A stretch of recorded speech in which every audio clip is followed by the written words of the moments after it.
Olá, meu amigo. Estamos analisando os direitos fundamentais e este bloco é para trabalharmos com o chamado poder de direitos políticos. Como o primeiro tema a ser abordado neste bloco, nós vamos ver a inelegibilidade do militar. Convido você para que acompanhe comigo a leitura da sua Constituição.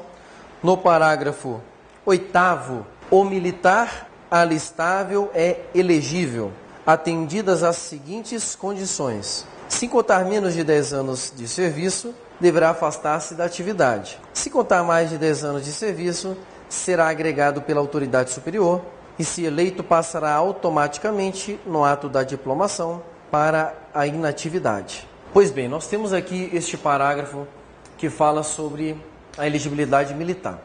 Aí vem a primeira pergunta: militar, ele tem direito político? Porque pelo que eu me lembro, assim, a gente viu alguma coisa que militar, ele era inalistável, ou militar era inelegível. Você se recorda de alguma coisa disso aí? Ah, você lembrou do conscrito, não é verdade?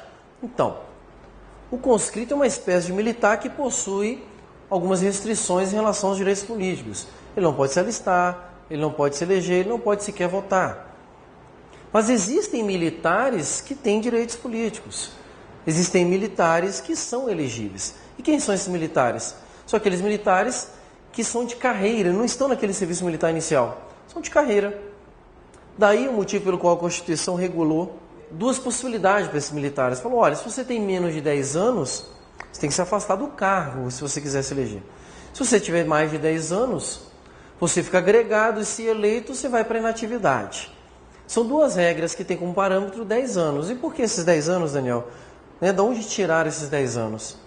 Existe uma praxe tendo em vista que a estabilidade do militar ocorre aos 10 anos. Então, quem tem menos de 10 anos tem menos direitos. Quem tem mais de 10 anos, mais direitos.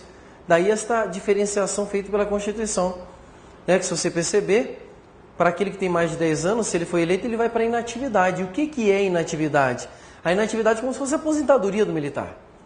Ele vai se tornar inativo. O outro não, se você tem menos de 10 anos, tem que se afastar do cargo. De qualquer forma, é importante que você tenha essa compreensão, que o militar, ele pode exercer direitos políticos sim. Pode exercer direitos políticos desde que ele não contém nenhuma vedação constitucional, tranquilo? Um ponto muito interessante também, e que que influencia diretamente essa questão da elegibilidade do militar, diz respeito ao seguinte. Lá no artigo 142 da Constituição, que disciplina as Forças Armadas, nós temos uma regra lá muito interessante que pode ser trabalhada em prova, que diz assim, que ao militar é vedada a filiação político-partidária. O militar, ele não pode se filiar a partido político. E filiação a partido político é um dos requisitos de elegibilidade que estão previstos aí no artigo 14 da Constituição. E aí me surge uma dúvida aqui agora. Como é que o militar pode se eleger se ele não pode ser filiado a partido político? Porque é uma regra constitucional a não filiação. Este problema já foi enfrentado pelo TSE e pelo STF, os quais entenderam de forma uníssona que, para o militar que pode se candidatar, é possível que ele se candidate sem apresentação ainda da filiação partidária, a qual fica suprida pelo registro da candidatura, tendo em vista essa vedação constitucional. De forma que ao militar existe uma exceção constitucional, em que não exige para ele, quando do registro da candidatura, a chamada filiação partidária. Então, nós temos uma situação aqui onde não existe conflito entre a Constituição e o entendimento da jurisprudência, tranquilo? Então a jurisprudência respeita a Constituição, fala assim, tudo bem, militar não pode ser filiado a partido político, mas quando da candidatura, essa filiação ficará suprimida, sem haver necessidade de apresentá-la, tendo em vista que ele contra essa vedação constitucional, tranquilo? Então esse é um tema interessante que pode vir a ser trabalhado na sua prova sobre a eleição dos militares. Perfeito? Tranquilo? Veja que eu fui lá no artigo 142, apesar de estar lá no 142, a sua banca pode fazer uma conexão com o artigo 14, artigo 15 da Constituição, que falam dos direitos políticos. Então você tem que ficar ligado nisso aí.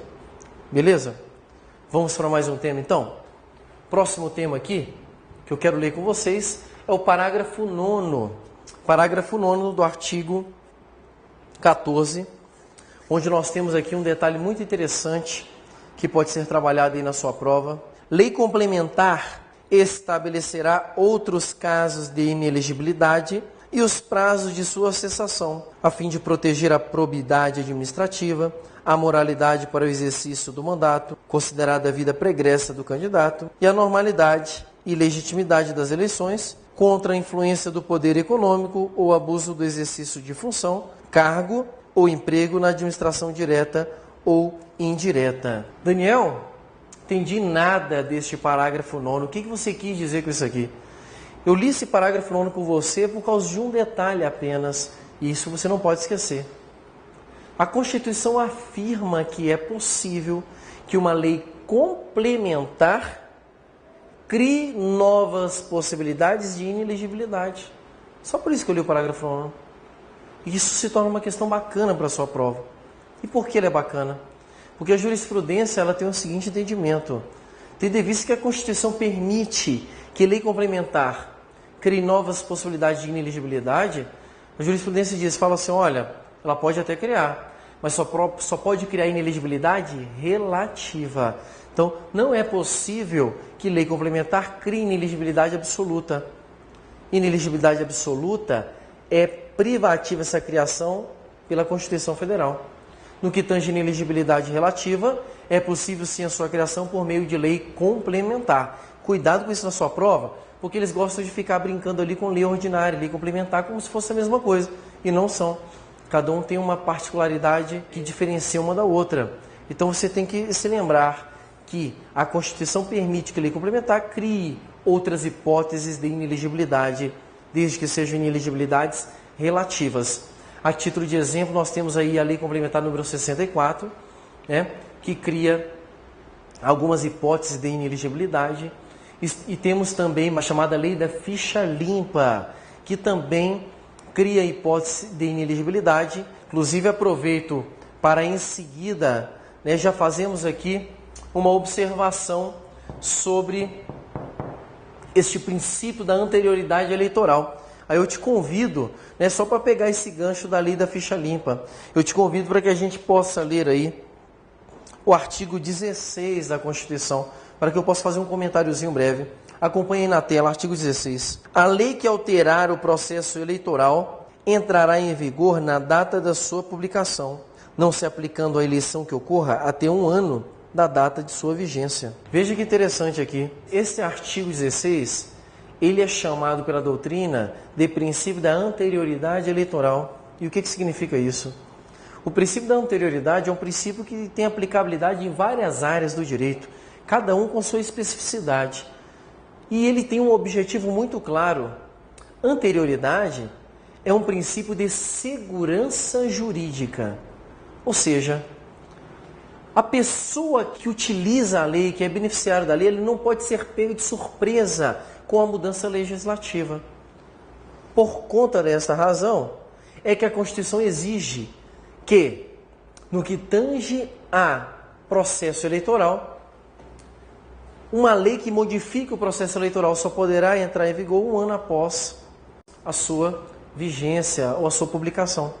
Então nós temos aqui um detalhe muito interessante, Se não é possível que uma lei que altere o processo eleitoral entre imediatamente em vigor. Em julho de 2010 entrou em vigor a Lei de Ficha Limpa. E por que eu chamo a sua atenção? É que você perceba o seguinte: com a entrada do último ministro do Supremo Tribunal Federal, nós teremos aí o retorno desse julgamento para verificar se é possível ou não a aplicação da Lei de Ficha Limpa para a eleição de 2010, contrariando o disposto neste artigo 16. Então, este tema, eu peço que você fique atento a este tema, principalmente no que tange ao Supremo Tribunal Federal. Isso aí poderá ser cobrado na sua prova. Tranquilo? Então, fica aí essa dica sobre o princípio da anterioridade eleitoral. Convido você também agora para que a gente leia outro parágrafo do artigo 14, parágrafo 10, bem como parágrafo 11. São parágrafos aqui que trazem uma previsão muito interessante, que é exatamente a possibilidade de impugnação do mandato eletivo. Olha só o que diz aí, acompanhe na sua tela, parágrafo 10º e 11. O mandato eletivo poderá ser impugnado ante a Justiça Eleitoral no prazo de 15 dias contados da diplomação, instruída a ação com provas de abuso de poder econômico, corrupção ou fraude. Parágrafo 11. A ação de impugnação de mandato tramitará em segredo de justiça, respondendo o autor na forma da lei, se é temerária ou de manifesta má-fé. Nós temos aí vários detalhezinhos que podem ser trabalhados em sua prova. O primeiro detalhe que eu peço que você tenha cuidado, que você não se esqueça, é o prazo que você tem para impugnar qualquer mandato, que é o prazo de 15 dias. E por que isso é bacana para a prova? Que geralmente as bancas elas alteram essa data, coloca 10, coloca um mês, coloca outro prazo que não seja 15 dias. Então, eu peço que você marque aí na sua Constituição, na hora que você estiver estudando, marque este prazo de 15 dias, porque essa marcação ela vai sinalizar para você no seu estudo que é um prazo importante, que precisa ser memorizado. Também é interessante que você se atente ao detalhe do parágrafo 11, que possibilita, caso a pessoa haja de má fé para tentar prejudicar ou tentar manchar a moral e a imagem de outro candidato, a Constituição possibilita aí que a pessoa possa responder pelos seus atos, caso ele tenha se utilizado desta impugnação de má fé. É sabedor que no Brasil existem candidatos políticos que não possuem escrúpulos, não possuem conceitos morais e éticos, e eles acabam se utilizando do poder econômico para tentar burlar o processo eleitoral que é democrático. Então é exatamente para proibir ou para coibir esse tipo de ação que a Constituição possibilita esse tipo de remédio, esse tipo de garantia constitucional. Ou seja, a possibilidade de você se utilizar de instrumentos judiciais para se proteger contra ações de impugnação que tenham um cunho meramente de difamar, né, ou ofender a honra de algum candidato. Tranquilo? Então aí é um ponto também interessante que pode ser trabalhado em sua prova. E por fim, talvez aqui uns pontos altos dos direitos políticos, né? Como eu costumo dizer, não cai muito em prova, simplesmente despencam em prova, então você tem que estar muito atento a isso aqui. São as hipóteses, né, de cassação, perda ou suspensão dos direitos políticos. Cassação, perda ou suspensão de direitos políticos. Primeiro vamos falar das hipóteses de cassação. E quais são as hipóteses de cassação de direitos políticos? Nenhuma. É isso mesmo. Não existe cassação de direitos políticos no Brasil. Então você já tem que partir da análise com esse raciocínio. A cassação de direitos políticos é proibida no direito brasileiro, mas é muito comum ser trabalhado em prova. E como é que eles trabalham cassação em prova? Eles pegam hipóteses de perda, bem como hipóteses de suspensão e dizem que é cassação de direitos políticos. Cuidado, não se assuste com isso. Simplesmente lembre no dia da sua prova que cassação é proibido no direito brasileiro.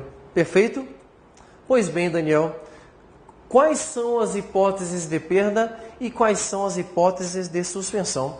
Eu te convido para que a gente possa ler o artigo 15 que traz estas hipóteses de perda ou suspensão. É vedada a cassação de direitos políticos, cuja perda ou suspensão só se dará nos casos de, inciso 1, cancelamento de naturalização por sentença transitada em julgado, inciso 2, incapacidade civil absoluta, inciso 3, condenação criminal transitada em julgado enquanto durarem seus efeitos, inciso 4, recusa de cumprir obrigação a todos imposta ou prestação alternativa nos termos do artigo 5º, inciso 8º, inciso 5º, improbidade administrativa nos termos do artigo 37, parágrafo 4º. O que nós temos aqui? Você deve ter percebido que no caput do artigo 15 vem escrito cassação, perda e suspensão. Mas no contexto do artigo 15 você não consegue identificar quais são as hipóteses de perda e suspensão que a Constituição quis dizer. Quem que faz isso então? Ficou a cargo da doutrina elencar quais são os incisos que são hipóteses de perda ou suspensão. Que é isso que eu faço contigo agora.